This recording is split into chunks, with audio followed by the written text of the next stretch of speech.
Teremos agora um painel muito interessante e importante também para falar sobre os cenários para a cafeicultura em 2022-23. Então, eu tenho o grande prazer de chamar aqui ao palco o Simão Pedro, superintendente da Expocacer, o José Marcos, presidente da Minasul, e a Alessandra Bergman, que vai ser a mediadora, ela que é jornalista, especialista em agronegócios e fundadora do Campo e Batom. Vamos recebê-los com uma salva de palmas.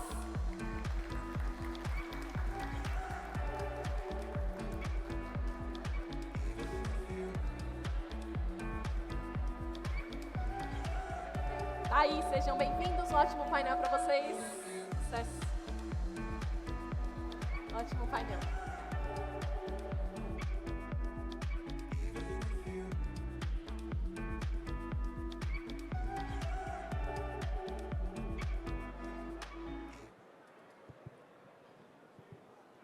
Tem microfone ali?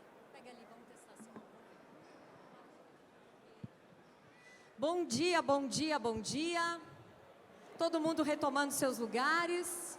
Vamos começar esse importante painel que fala sobre os cenários 2022, 2023 do café brasileiro, do café para exportação, do café das mais diversas formas.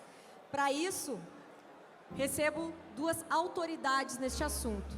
José Marcos Magalhães, diretor-presidente da Minasul, segunda maior cooperativa do sul de Minas Gerais, com mais de 60 anos, não é isso, presidente? E o segundo maior exportador de café do Brasil. Bem-vindo a este encontro. Também com a gente o superintendente da Expocacer, ou Expocacer, né? Estávamos discutindo qual a ênfase de dar para a cooperativa. Simão Pedro, que há mais de 30 anos esta cooperativa reconhece o valor do café da primeira região de denominação de origem do produto no Brasil, do Cerrado Mineiro. Bem-vindo ao Incoff. Vamos falar então um pouco de cenários. Primeiro, eu gostaria que vocês contextualizassem cada uma das cooperativas de vocês no cenário que estão. Por gentileza, José Marcos, começo por você. Bom dia, final da manhã, bom dia a todos. Em primeiro lugar, quero agradecer e parabenizar mais uma vez o Grupo Conecta pela realização desse evento. Perfeito na organização, perfeito na participação. Um prazer, uma honra estar aqui comentando algumas coisas com vocês. Bom, no sul de Minas, nós estamos saindo de uma safra complicada, né? Tivemos uma perda muito grande em função de geada, seca, e a gente vai estar lá colhendo em 2022 menos café do que colhemos em 2021, que era um ano de baixa bienalidade. Bom, em que pese esse aspecto, nós temos aí para o ano que vem uma possibilidade interessante de colheita. Não será uma super safra, mas porque as lavouras estão se recuperando, muita lavoura foi recepada, mas é um alívio para os nossos cafeicultores. Então nós temos para 21 um problema que já está sendo ultrapassado, e para 22 a gente tem aí um otimismo grande com a nossa próxima colheita. Não será, repito, uma super safra, mas teremos aí sim um alívio para os nossos produtores. Questões de preço, questões de mercado, a gente vai falar mais à frente, né? Mas a gente tem uma expectativa, apesar de todos a conjuntura internacional, nós temos uma expectativa positiva, com a cautela, logicamente. Muito bem. Simão, como é que está o cenário hoje lá da Expocacer? Bom dia. Primeiramente, cumprimentar o pessoal do Grupo Conecta pelo evento tão bem organizado, como todos os outros que a Conecta organiza, e agradecer pela oportunidade, pelo convite de estar aqui hoje. A Expocacer é uma cooperativa aqui do Cerrado, genuinamente do Cerrado, e congrega aproximadamente 700 cooperados, produtores e cooperadas, e movimenta mais ou menos 1,5 milhão de sacas de café. E esse cenário atual, né, a safra pela qual nós estamos passando, é uma safra que eu chamaria sui generis, uma safra que nesse tempo de atuação no café, 40 anos que eu atuo no café, eu não vi ainda uma safra semelhante. Nós fomos muito afetados por geada aqui no Cerrado, em especial o município de Patrocínio, que 46% da área foi afetada por geada, 24 mil hectares. O Cerrado teve 77 mil hectares afetados por geada, dos quais 36 mil hectares geada severa. Então, isso significa uma redução no parque cafeeiro produtivo e, esse ano, uma safra que deixa a desejar. Uma safra que estimamos, eu chamo de cenário empírico. O cenário oficial, CONAB, fala em 4.800.000 sacas desse ano para o Cerrado. O cenário empírico, que é aquele que nós enxergamos aqui, os que estamos aqui, eu diria que não passaremos de 4.100.000 sacas. Nós temos 183 mil hectares em produção somente, de um potencial de 235 mil hectares que estariam em produção esse ano. Uma safra que esse ano poderia ser, se tudo corresse bem, tivesse corrido bem, 7.600.000 sacas. Estamos falando em 4.100.000, 4.200, aqui no Cerrado. Então dá para se entender o que é esse caráter que eu disse, sui generis, da safra 2022. E esperamos que 2023 melhore. Nós chegamos aqui com chuva, isso alegra, não há dúvida, mas nós temos que observar que o parque cafeeiro produtivo também, para o ano 23, não é grande. Não vai voltar aos 235 mil hectares. O cenário empírico que nós temos aqui no Cerrado para o próximo ano é em torno de 200 mil hectares produtivos. Então, uma safra tendencialmente boa, mas, como bem disse o Zé Marcos, não super safra como se fala. É a bienalidade negativa, o ano 23, e pode-se falar numa safra aparentemente melhor do que 21, mas muito distante do que seria uma super safra como tivemos em 2020 e que pode até vir a ter em 24. Mas esse cenário inspira, então, para nós, cuidado. Nós já estamos terminando a colheita, por assim dizer, para não dizer já terminada, e o café tem aparecido em doses homeopáticas. Poucos cafés estão sendo entregues em armazéns.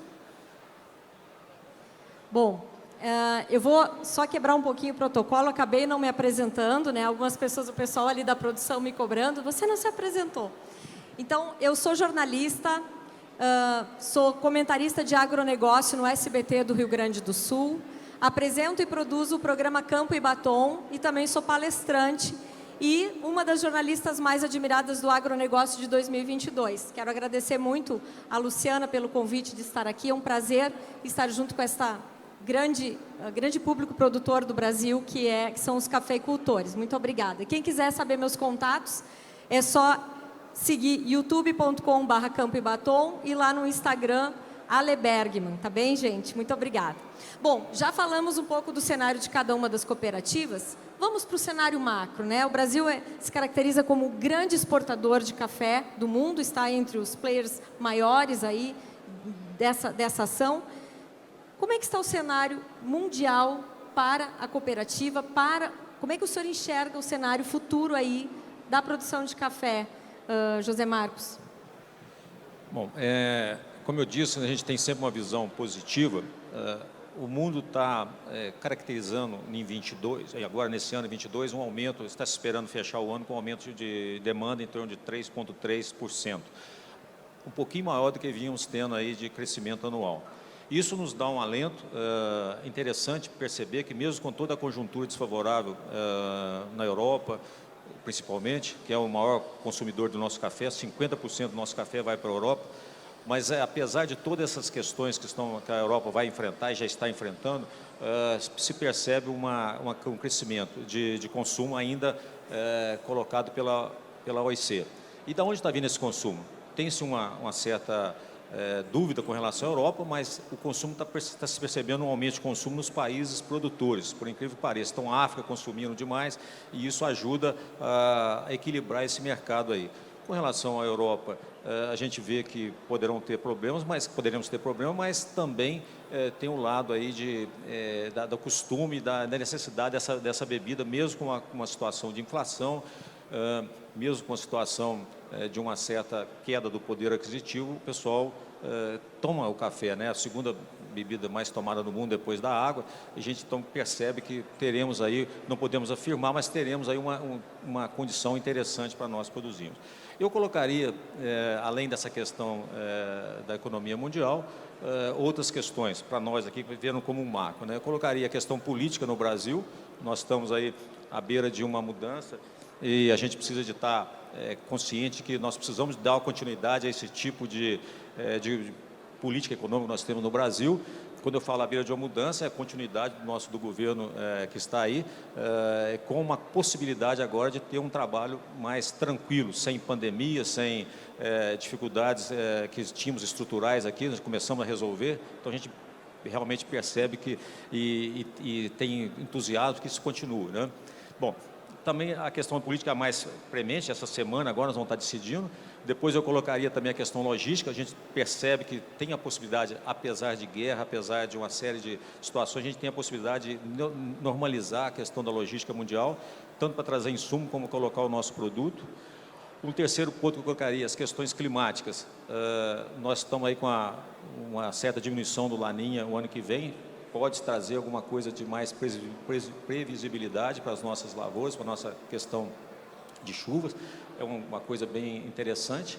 E, por fim, eu acho que é muito importante a gente estar atento a uma resolução do Parlamento Europeu de questão de combate a desmatamento. Eles colocaram lá, foi votada no dia 13 agora e aprovada uma resolução que aperta muito o agronegócio brasileiro. Pouca gente está sabendo disso, né? Pouca gente está sabendo dessa mudança aí que aconteceu, determinada pelo Parlamento Europeu e que pode afetar muito a produção de café e a exportação aqui. Sim, nossa diplomacia vai trabalhar bastante, mas isso correu meio que a revelia praticamente, e eles incluíram nessa resolução o café e o cacau por último agora, e aperta muito. Para vocês terem uma ideia, eles vão retroagir a dezembro de 2019, as imagens de satélite, e eles consideram desmatamento, se você cortar uma árvore na sua fazenda, é desmatamento. E você pode estar com a sua reserva de 20%, 30% de matas, mas se cortou uma árvore, eles vão estar questionando que aquele café ou aquela produção veio de área desmatada. Então, é louvável a atitude da Europa de querer estar combatendo o desmatamento. A atitude, sim, a resolução é louvável, mas a forma está inadequada. Um aperto desse não seria possível ser realizado. Então, a gente tem que discutir muito daqui para frente. Foi votado e foi aprovado no Parlamento, os 27 países da Comunidade Europeia. Agora tem que ser aprovado em cada um dos países. Então, a gente vai ter que estar muito atento. Esse quarto item eu acho muito importante para a gente ver a conjuntura mundial para o nosso café e também para todo o agronegócio do Brasil, porque está incluído aí a soja, boi, aves, está tudo nesse barco aí, milho, trigo, algodão. Então a gente tem que realmente estar atento a esse tipo de coisa, que vai influenciar muito nas nossas próximas ações para exportação. E eles querem colocar isso em 1 ano e meio, é uma coisa absolutamente impraticável. Simão Pedro, ESG, está na moda falar, é uma sigla nova agora, nos últimos anos, mas é uma prática já bem antiga pelas cooperativas, principalmente lá pela cooperativa de vocês, né? Esse ponto, o ESG, que a gente diz, né, que nada mais é do que o tripé da sustentabilidade, a sustentabilidade econômica, a sustentabilidade social, a sustentabilidade ambiental. Então, se tem hoje o ESG, que é justamente o grande foco, o grande interesse do mercado consumidor. Se o produto que está sendo consumido foi produzido respeitando a questão ambiental, a questão social e promovendo a questão econômica por meio de um bom sistema de governança. Por isso, na sigla ESG, tem-se governança em vez de econômico. E aí vem muito para essa questão de como a maneira de produzir. Tem os modismos? Tem. Mas o que o mercado observa hoje, e quando falamos mercado, há uma situação bem diferente. não é um mercado do intermediário, é o consumidor que pressiona o supermercado. É o consumidor que exige que o supermercado tenha produtos ambientalmente corretos em produção, socialmente responsável em produção e economicamente justo em produção.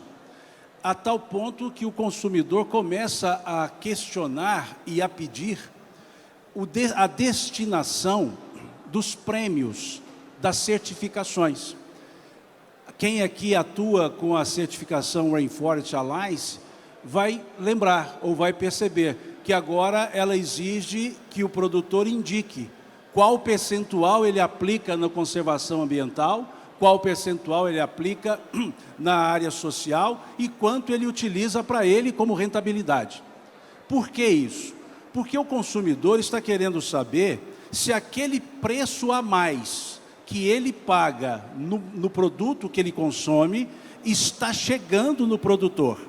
E o que o produtor está fazendo com aquele prêmio que o consumidor está pagando.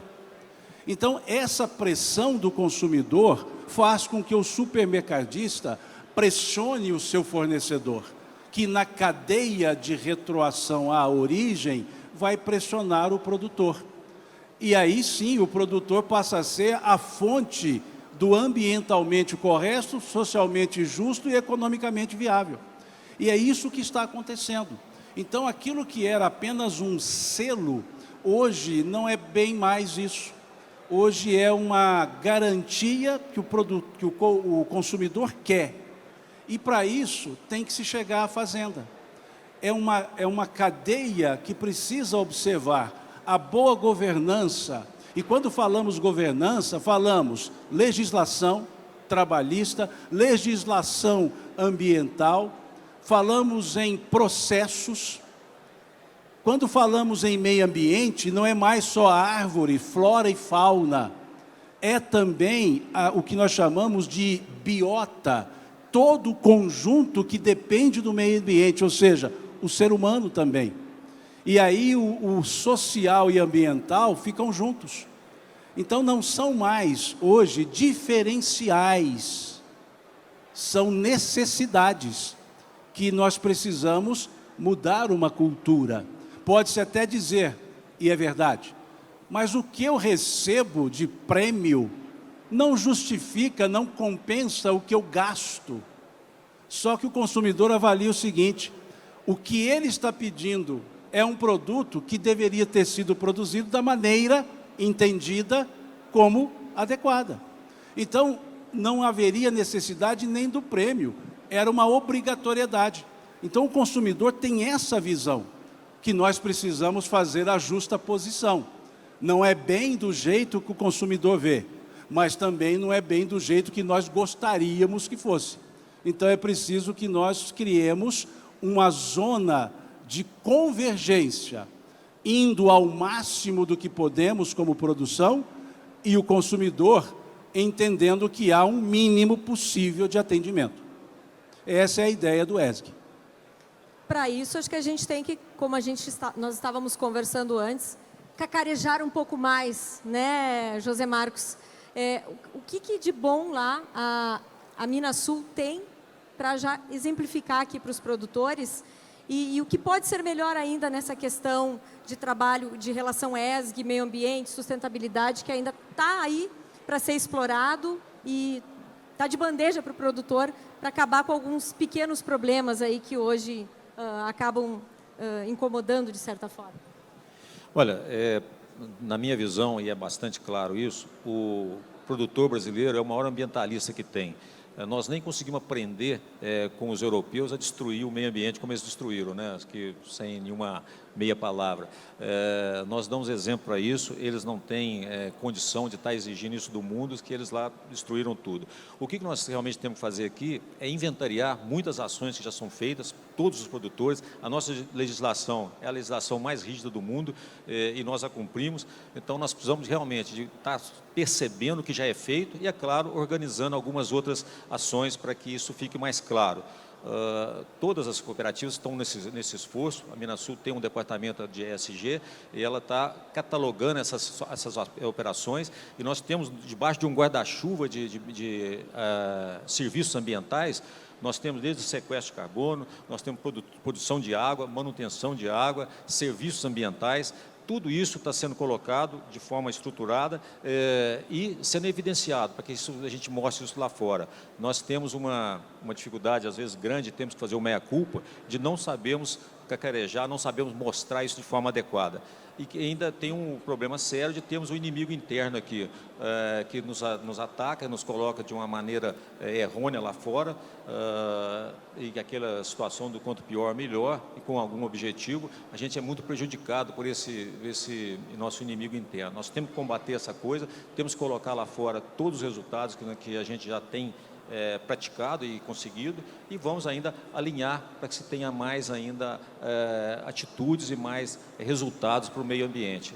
Eu fico tranquilo com relação a essa condição. O cafeicultor, principalmente dentro do agro como um todo, ele tem uma capacidade e ele precisa disso. Nossa cooperativa, por exemplo, nós estamos aí com cerca de 9.500 produtores, 87% são pequenos proprietários e eles precisam daquele meio ambiente, precisam daquela terra para produzir. Então, eles cuidam bem dela. Nós temos que agora demonstrar e temos que organizar para que eles façam ainda mais. Do lado do social, as nossas... Mesmo com todos os acertos que aconteceram, a nossa lei trabalhista é muito protecionista, ela consegue colocar as pessoas numa condição muito interessante de segurança e de trabalho, também é um ponto a mais que a gente pode e deve explorar.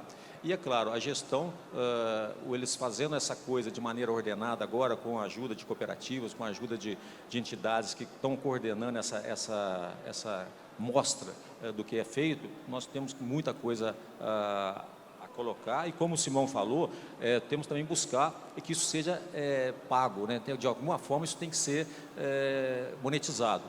Nós temos uma situação muito interessante, que o custo fica todo para o produtor e ele está ajudando todo o ecossistema, no caso do café, todo o ecossistema café. A gente tem que buscar uma forma de estar com esse tipo de atitude, colocando mais valor no produtor, no preço do produto lá, e menos preço no consumidor. A gente tem que fazer uma linha simplificada de que isso chegue lá no nosso consumidor de maneira adequada. Então, teremos mais rentabilidade no produtor e menos preço lá para o nosso consumidor. Muito bem. Ainda falando sobre cenário macro, estamos aí com a Europa vivendo inflação, instabilidade, né, insegurança também. Como fica o cenário do café, da venda do café para este público, Simão Pedro? O café, por ser uma commodity, ele sempre foi afetado por questões macro. Então, quaisquer questões macro no aspecto nacional ou internacional, ele contribui para o preço, a formação de preço do café. Existe algo que nós chamamos cesta de commodity. Essa cesta de commodities são várias commodities que criam um índice. Então, a oscilação em uma commodity afeta o índice e aquele índice afeta todas as commodities. Então, existe um movimento natural de mercado que é especulativo em função de fatores que não são fundamentos de um produto afetando aquele produto. A situação macro hoje, mundial, ela é diferente, ela está mais acentuada por questões que todos nós sabemos, advindas do período de pandemia que nós tivemos, que houve um retrocesso logístico, um retrocesso econômico, e isso afetou, sim. Gerou processo inflacionário seríssimo no mercado europeu, no mercado americano. Aqueles países de economia estável, eles não estavam acostumados ou nunca vivenciaram processos inflacionários. Diferentemente do Brasil, que existem mecanismos que lidam com o processo inflacionário. Quando dizemos inflação de 2 dígitos, assustamos, mas convivemos.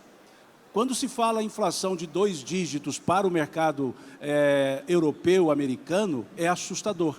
Então, isso gera uma retração econômica, porque há uma redução no poder aquisitivo, não pela remuneração diminuída, mas pelo aumento de preços dos diversos produtos e os produtos alimentícios. O que aconteceu com o café, e não só o café? O caso do café, há fundamento. Existe um fundamento chamado produção, que foi afetada. E esse fundamento, ele tem segurado essa oscilação do café. Nós vemos bolsa oscilando 226, 216, 220, 1.000 pontos para lá, 1.000 para cá. Tá, mas sempre em níveis mais altos. Diferentemente de outras commodities, que hoje estão em baixa, o café mantém uma tendência, uma característica de manutenção e alta. Por quê? Porque o fundamento, produção, está forte. Então, segura um pouco o efeito macroeconômico que estamos vivendo em termos mundiais, ou um termo mundial. Então, sofre menos afetação. E o que acontece no aspecto de resultado líquido desse produto?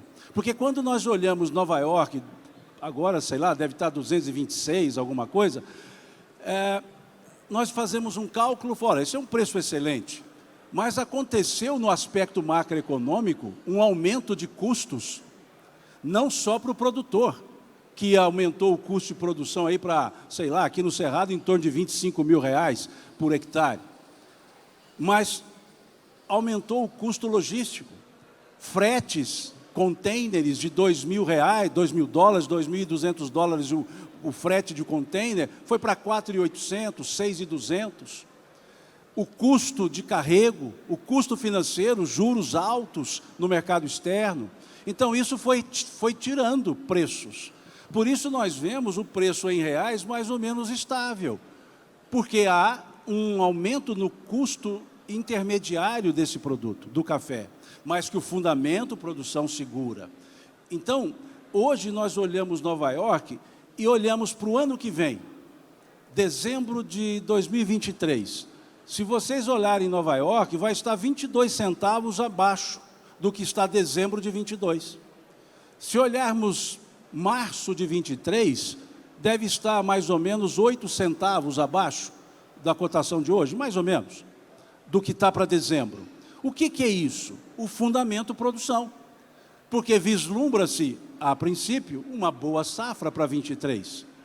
Vislumbra-se, então, uma condição de uma regularização melhor de oferta. Então, essas cotações lá para frente acabam sendo menores. É o que nós chamamos de spread negativo. Há um spread negativo nessa cotação.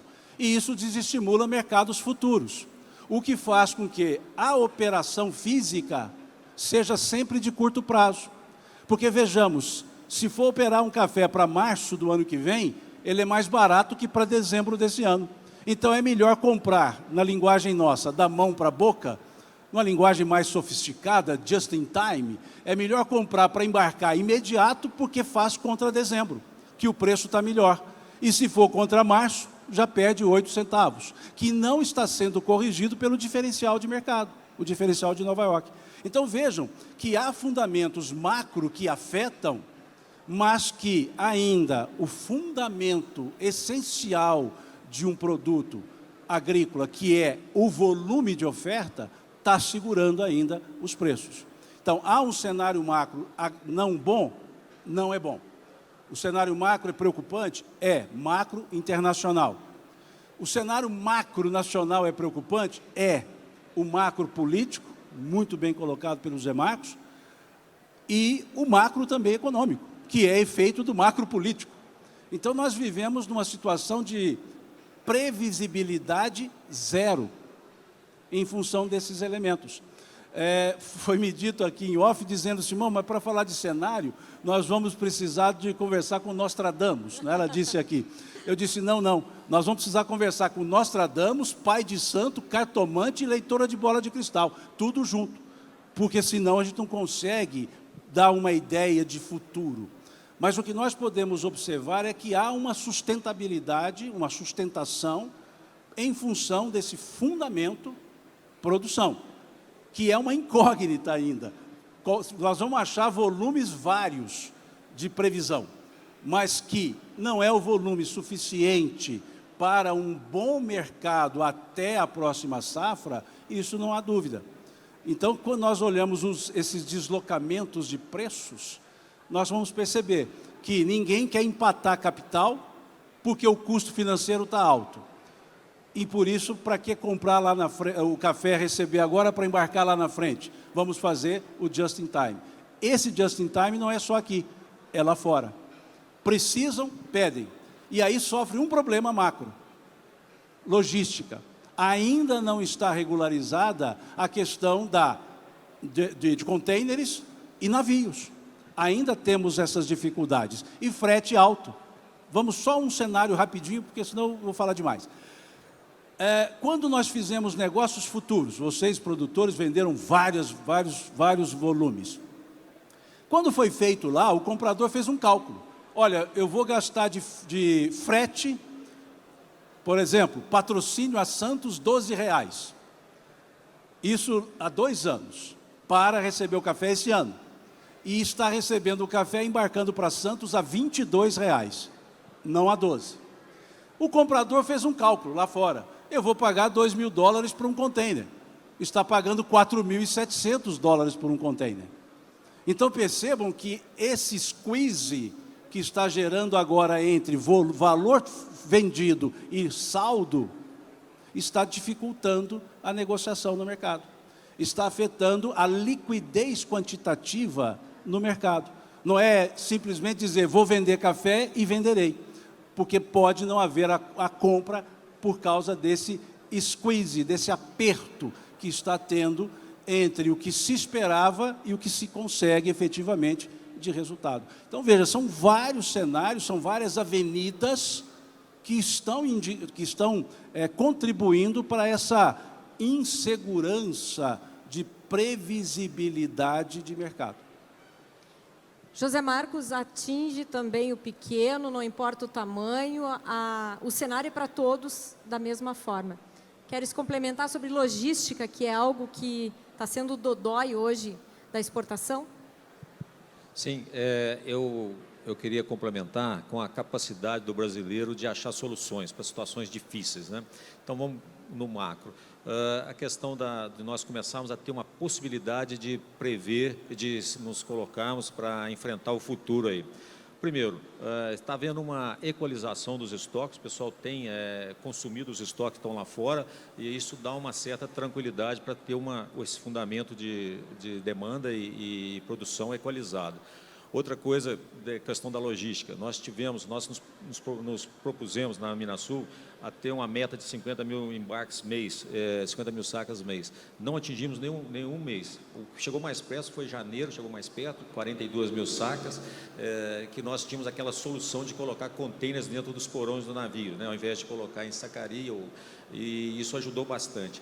Nós também utilizamos, pelo preço alto que o Simão colocou, nós chegamos a exportar e embarcar por via aérea, que ficou competitivo o custo aéreo, para microlotes, para atender mercados de cafés especiais, também utilizamos a questão do transporte aéreo. Então, são soluções que vão aparecendo e que o brasileiro é mestre nisso, de conseguir ter solução para problema difícil. E o brasileiro consegue, quanto mais complexo é o problema, tem que ser mais simples a solução. Se você tentar achar uma solução complexa para um problema complexo, você não vai conseguir resolver.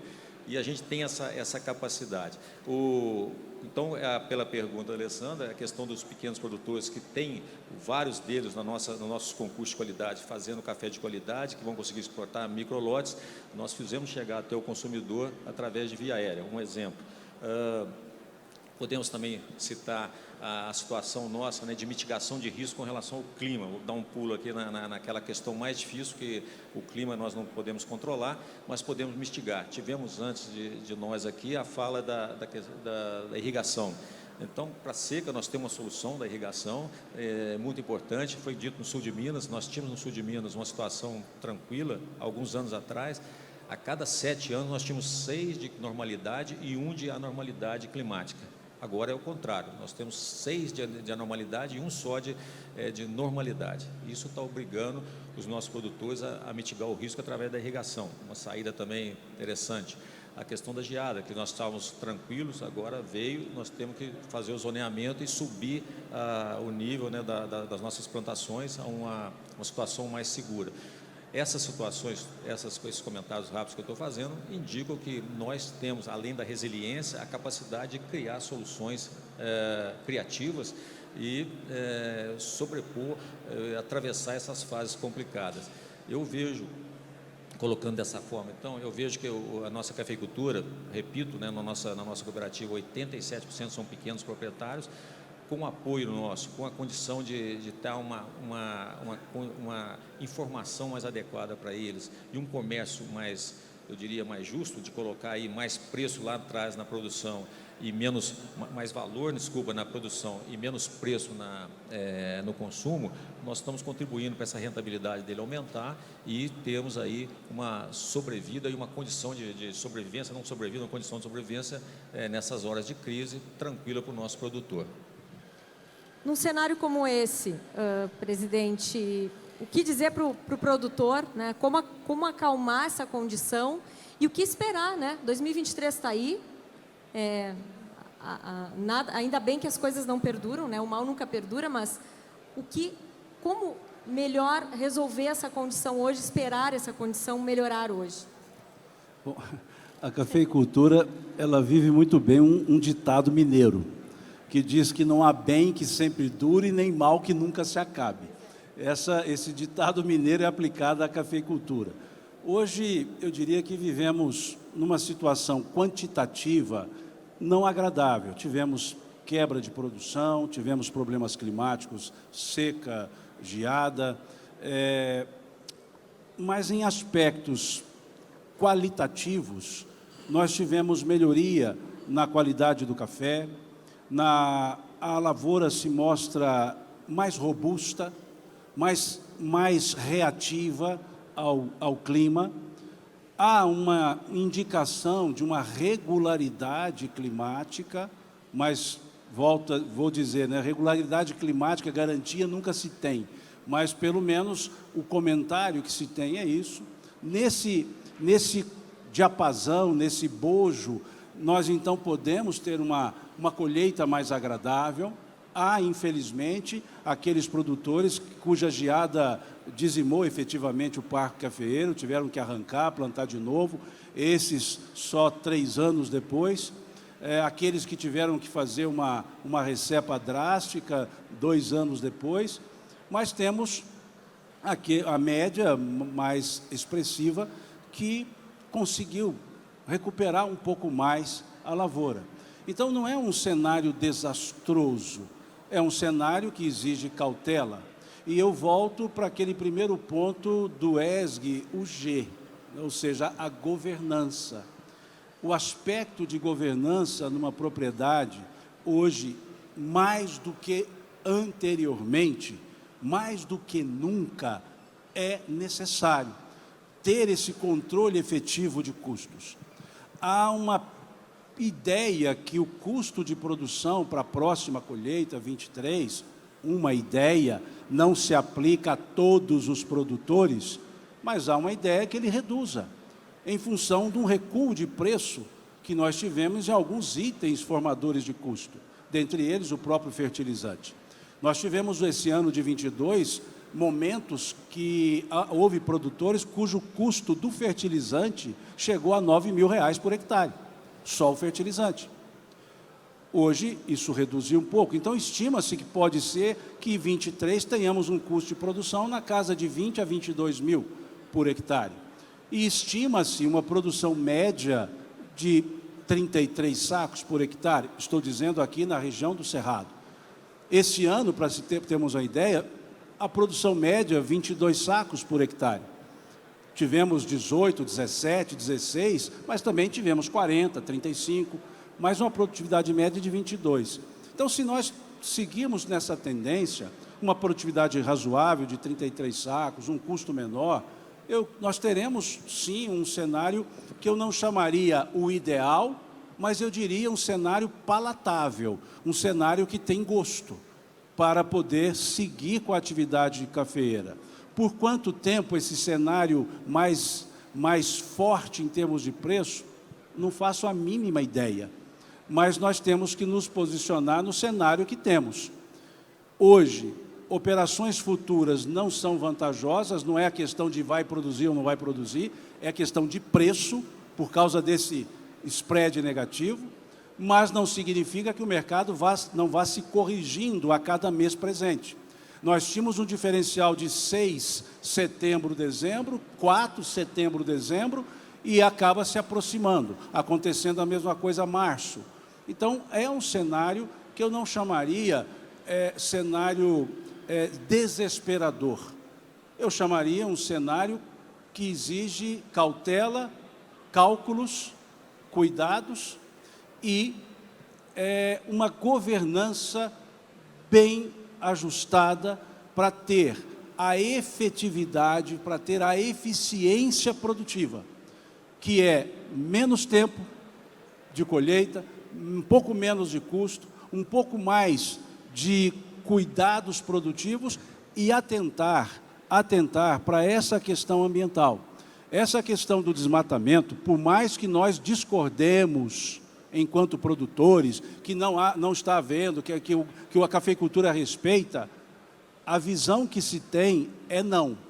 E para vocês terem uma ideia, vejam só, quando se fala desmatamento, todos nós, todo produtor, todo vendedor de produto agrícola, carrega um desmatamento inercial, chamado Amazônia.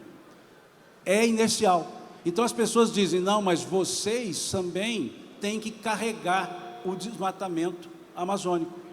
Então acaba que nas precificações, nas cobranças, digamos, o que eu fizer será visto, mas independentemente do que eu fizer, eu vou carregar o que já está feito no cenário amazônico. Então essa é a visão do mercado lá fora.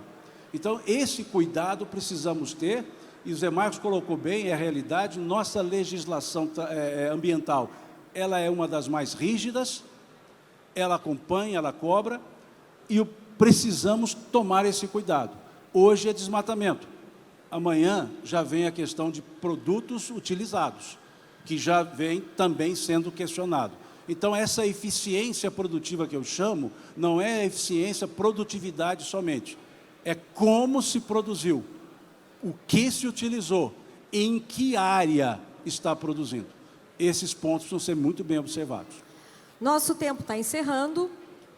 Presidente José Marcos, eu quero que o senhor resuma, numa palavra, gestão sentimental agora do produtor. Qual é o sentimento que ele deve administrar neste momento, dentro deste cenário? Bom, simplificar em uma palavra é mais difícil, mas vamos lá. Eu vejo que a cautela é a palavra de ordem agora. Claro que nós temos que esforçarmos para mostrar o que estamos fazendo de bom. Então, pegando aí um gancho no que o Simão colocou, nós, na minha visão, não podemos morder a isca de estar com essa culpa, assumindo essa culpa de questão de desmatamento, questão de tratamento do meio ambiente, porque nós fazemos o Brasil é o melhor disparado de todos os países do globo aí, em termos desse quesito de preparação. Então, é muito importante que a nossa diplomacia saiba conduzir esse assunto. Não dá para morder a isca. Isso tudo é comercial com essa roupagem de meio ambiente, né? O pessoal não consegue competir com o Brasil, então coloca essas situações aí. Nós temos a ter a capacidade de não embarcarmos nessa sem uma resistência. Nós temos que mostrar a realidade e que ela seja de uma maneira, essa demonstração da realidade seja de uma maneira inteligente, não vamos confrontar, mas vamos mostrar claramente o que de bom nós temos aqui. Repito, essa questão de mostrar o que de bom nós temos aqui. Para o nosso produtor, em termos gerais, agora só fechando, eu vejo que temos uma oportunidade de passar por essas crises todas, que estão aí, essa incerteza, de maneira tranquila, não diria totalmente tranquila, mas se ela for planejada, se ela for colocada com cautela, a gente vai atravessar tranquilamente. Tem sempre uma visão positiva e otimista para o nosso agronegócio, inclusive o café. Superintendente Simão Pedro, muito obrigada pela participação no Encof 2022. Presidente José Marcos, muito obrigada também por sua participação. Seguimos então com a nossa programação. Muito obrigada.